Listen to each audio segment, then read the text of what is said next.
write this down. Life is not a game. So you don't play with your life. Consequences are more important than decisions. Keep that until you die. But there's such a thing as abnormal use. The word is abuse. The reason why we use the term abuse is because there is a use for everything,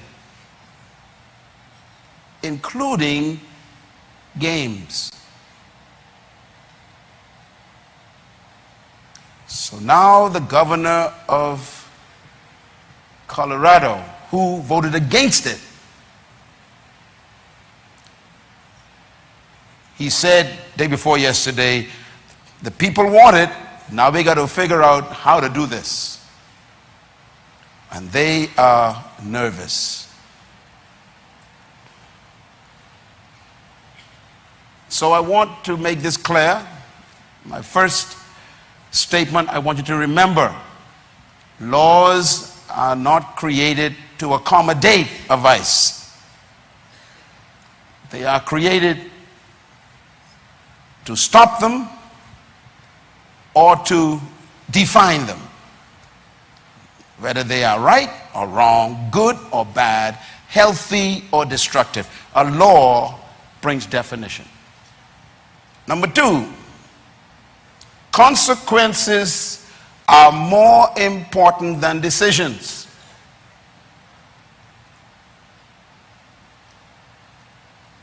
What did I say? Please write that down. Keep that until you die. Don't ever make a decision more important than a consequence. Because decisions give birth to consequences. People normally say if you make a decision, you got to live with it. That is not true. You don't live with the decision because that happens in one moment. You live with the consequences. So what you must do before you make any decision in life is don't study the decision.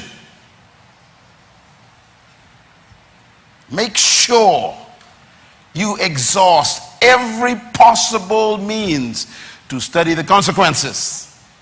Do your research, get information, check all the alternatives, study the options, find out historical data, check those who already made that decision, and read their life, study their life, find out everything before you make a decision.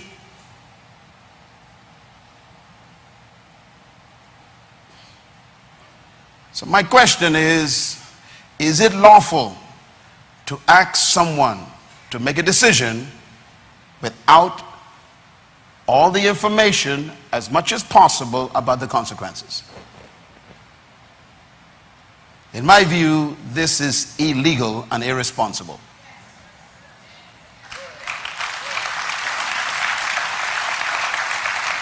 I want to caution my words for myself. I am not against decisions.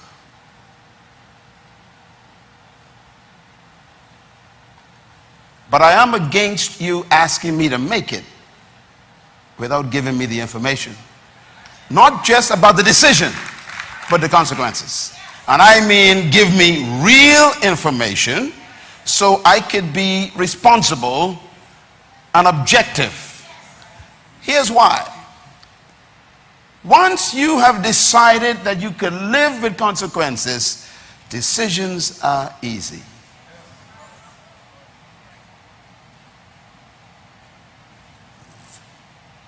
So I think, nationally speaking, we are irresponsible at the moment in asking people who understand nothing about the consequences to make a decision. I therefore repeat my recommendation. We need to postpone and delay until the people have all the decisions and the consequences.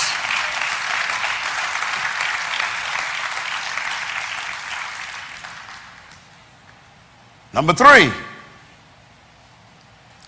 it is irresponsible for leaders to transfer the burden of decisions to the followers that they are supposed to make. I'm going to repeat this. This is very important. It is irresponsible for leaders to transfer the burden of a decision to the followers that the leaders or the leader should make. It's like me being a parent and telling the kids, how should I run the house?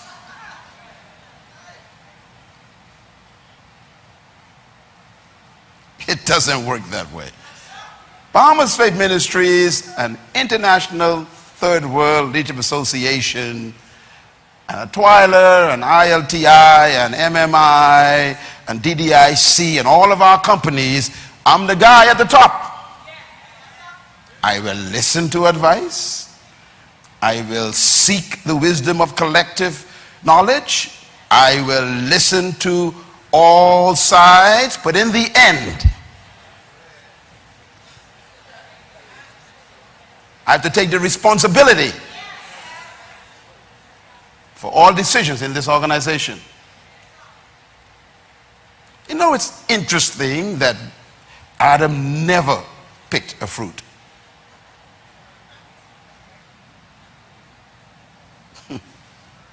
Adam never gave anyone a fruit. Adam never made anyone eat a fruit. And yet, when everything was over, God went directly to him.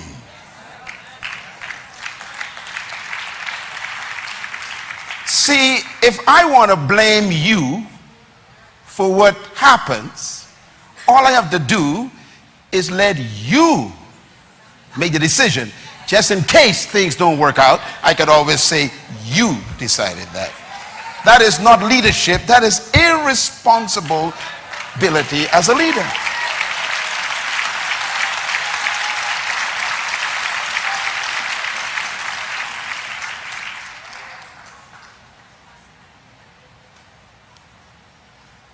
Listen.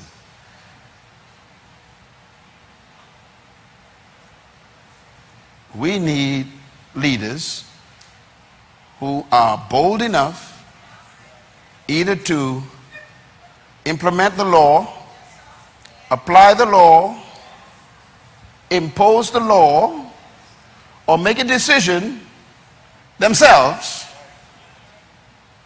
to take responsibility for not applying the law.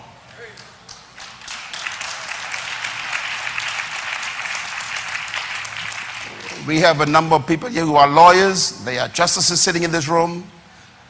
They understand exactly what I'm talking about.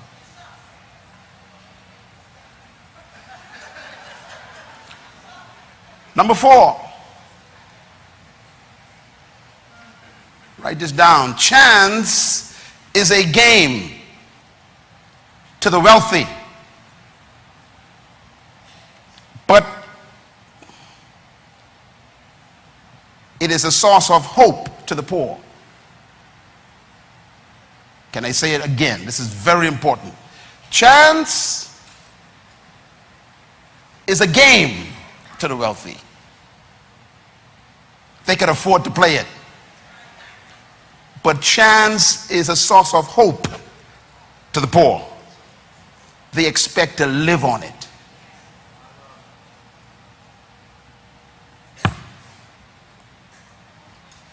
This is dangerous. See, if I have a lot of wealth, I don't mind playing a game. Because if I lose, doesn't matter. This is why to the wealthy,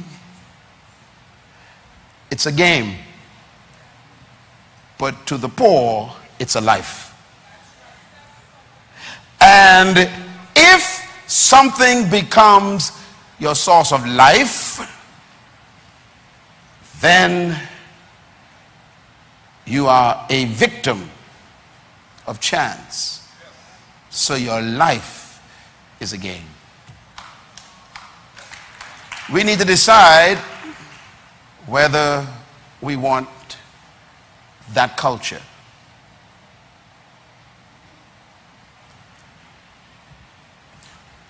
There is a very thin line between entertainment and habit. And sometimes we don't know when we cross it. I can go to a casino, I got $3 billion, it's a game. If I lose $1 million, hey, no problem.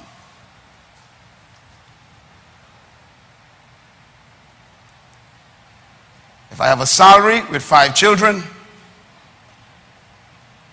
and I go to the casino, somehow I think that because I sit next to the guy with $1 billion, we are equal in the same casino.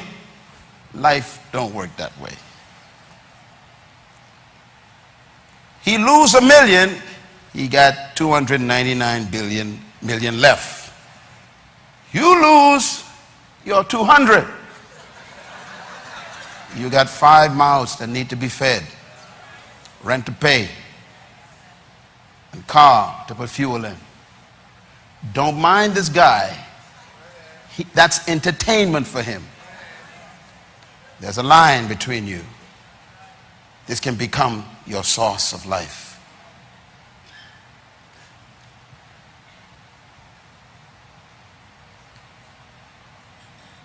What do you do when you have to establish another ministry in a country to deal with those who have a habit that is destroying their families, and you got to take the money that you gain from one side to service the rehabilitation of people on the other side? Let's just think about the consequences. That's all I'm saying. I'm not against chance, but just make sure it's a game.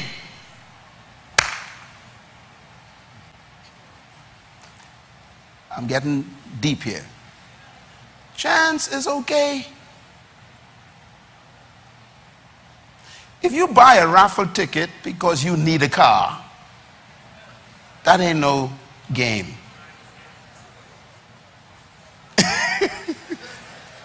But if you buy a raffle ticket because you already have a car, you don't care if you win or not, that's a game.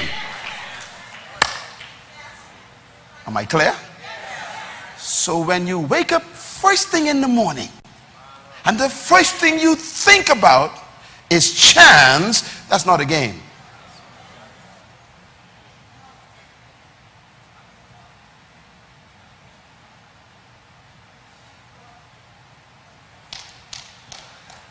And some of you in this room are victims.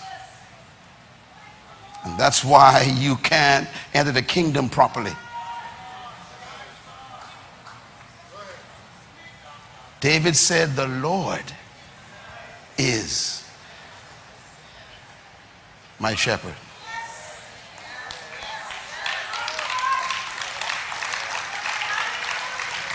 Don't get me wrong. Don't get me wrong. You could play games.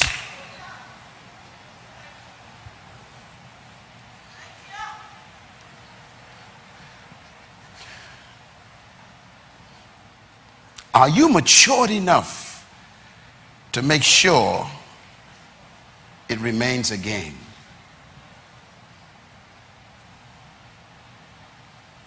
If you need chance to live, it will destroy you. What did I say? Write that down, please. If you need chance in order to live, it'll destroy you.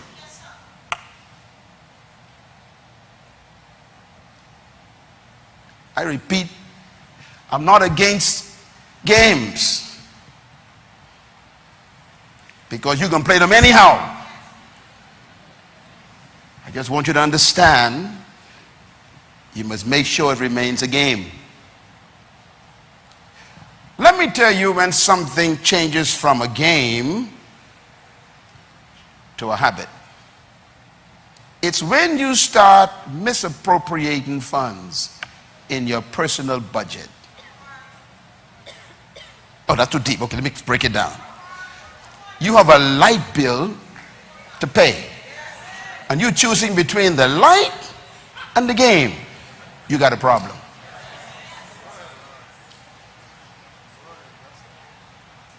Nothing wrong with the game.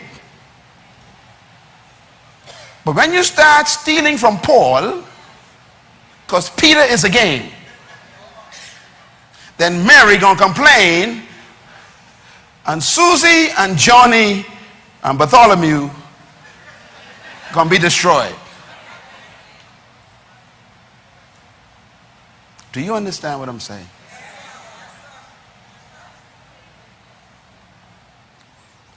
Number 5.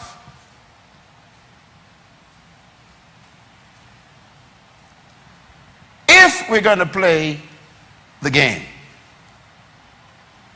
then this is my recommendation.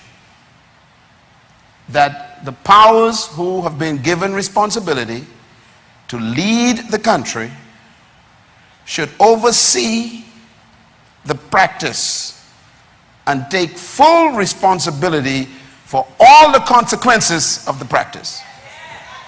Let me repeat myself. If we're going to play the game, it shouldn't be left up to a few groups of people who have their own private ambitions. The government itself should take responsibility, oversee the practice, and take full responsibility for all the consequences of that decision. In other words, the state should run it. That means if anything goes wrong, you don't blame me. You blame the state. Because whatever the state does, it can undo.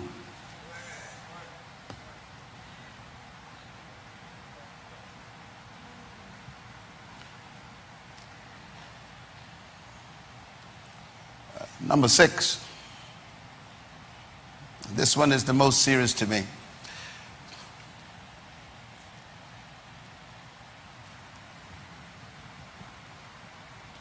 Personal sin and transgression is not national sin and transgression.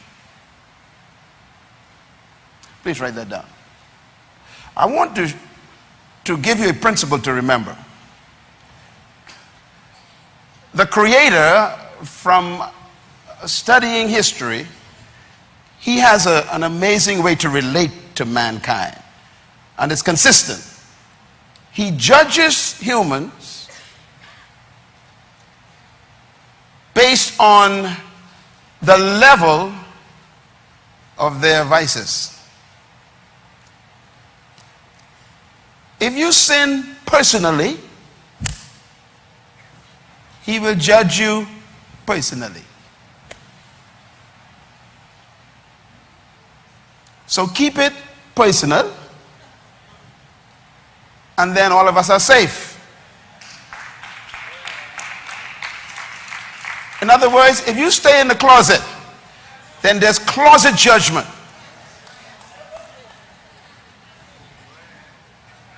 So we still safe, as long as you stay in the closet. Whatever you're doing, keep it in your private closet. And then you and God deal with that privately. Is it clear? That's how God judges. He judges you based on the level of your vice. But there's a problem. When you take your personal sin and promote it to become community sin, that means to make it acceptable in the community, Now God has to judge the community.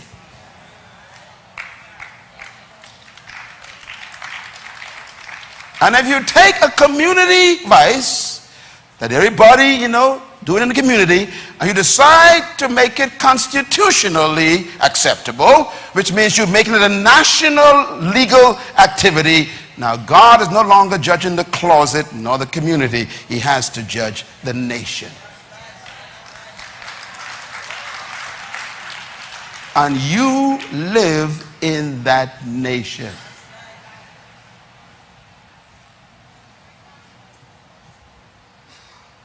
So you have a decision to make. It doesn't matter what people are doing privately.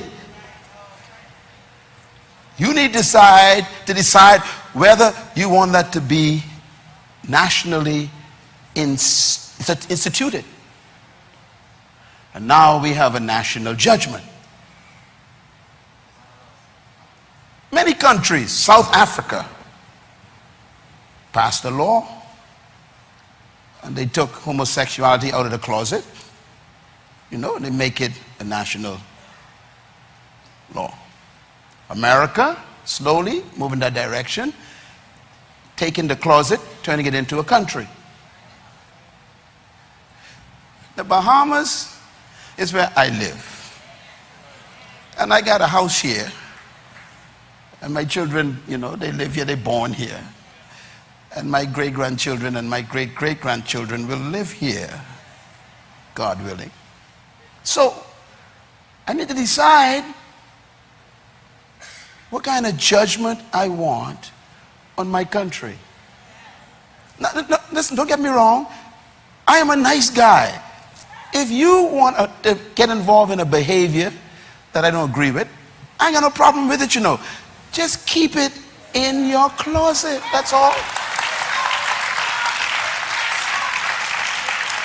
Don't try to put up signs all over the island to try and convince me to accept your private activity as a public and national legal activity. This is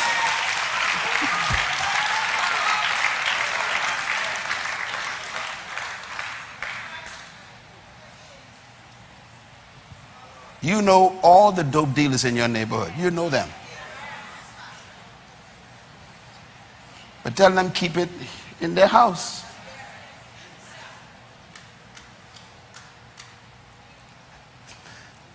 So we need to decide what kind of judgment we want. That's all. It's not complicated. Private sin, private judgment. Community sin, community judgment. State sin, state judgment. Nation sin, nation judgment. As big as you want to go.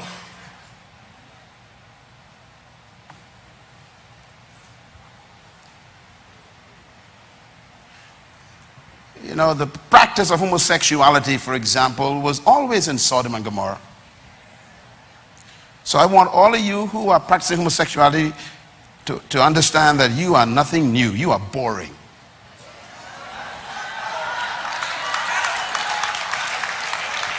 Don't walk around as if you got some new cause. It's as old as Sodom. No trophies for you. You are old. But if you read the text carefully, it says that it became acceptable in the country to the point where anyone who entered the country was attacked. And God says, I can't judge individuals anymore.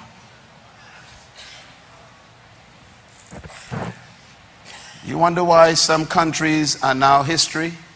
You got to find them in the dust. Do you know why Rome, when I went to visit Rome, I had to walk on broken rocks?